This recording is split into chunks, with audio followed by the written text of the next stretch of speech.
to be where you are right now. And can you just tell me about the process of getting there and everything?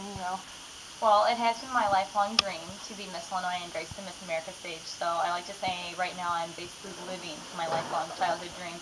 But it all started for me in the Miss America organization over a year ago when I was crowned Miss Macomb, and from there I went on to Miss Illinois, and I was first runner-up. So I really wanted it then, but it just wasn't meant to be, so I took a long time to take the decision on whether or not to come back and try again. So I decided I would give it one last shot.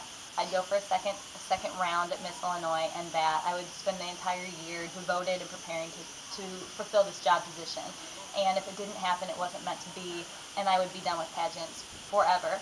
And if it was meant to be, then all the hard work would pay off. And I ended up hand in hand once again, and it worked out this time. And you're looking into the future and hoping to make some changes. Can you tell me about some of the ideas that you have?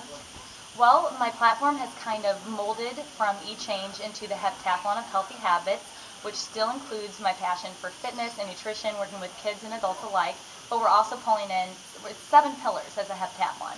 We're also pulling in distracted driving because we do have a state sponsorship from State Farm Insurance, so we're very lucky to have that sponsorship, and I want to honor that and make sure I bring that into my platform, as well as recycling, community service, spirituality, and reading and education.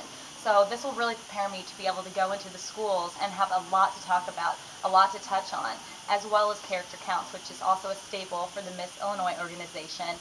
And we also speak on many other subjects, whether that's for a certain organization, a certain cause, whatever they invite me to be a part of, I research on that topic and try to help out as much as I can.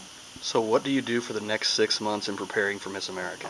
Well, I'll be very busy with events, like I said, and visiting schools for my platform and other organizations, but at the same time, we will be practicing my dance a lot. I'm creating a new routine, so I'll be learning that and trying to keep that in practice as much as I can, as well as maintaining a good physical fitness level, eating healthy, making sure that I'm mentally and spiritually stable and ready for the great task of Miss America, as well as intensive interview practice, personal development, among other things, is picking out wardrobe. I'm very lucky to have such a great preparation team in Illinois, and I'm excited to start utilizing those tools they place in front of me, and hopefully I can really do well at Miss America.